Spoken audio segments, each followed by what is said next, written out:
ما السعادة بالنسبة إليك؟ أن الحياة بطبيعتها حياة تبدأ ببكائك وتنتهي بالبكاء عليك. أين السعادة فيها؟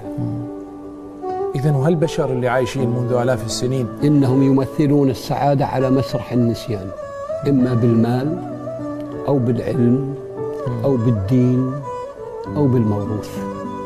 فهنالك من هو سعيد بماله ولكن له أحزان لو تفرغ لها. السعادة التي ننعم بها، فمن تخلى عن تلك الأربع فقد الكد، الصحة، التمييز، المرجعية. لإيلاف قريش السعادة، إيلافهم رحلة الشتاء والصيف. الكد الذي أطعمه فليعبدوا رب هذا البيت. المرجعية الذي أطعمهم من جوع، هنا الصحة، وآمنهم من خوف، هنا العقل، فلا يميز خائف.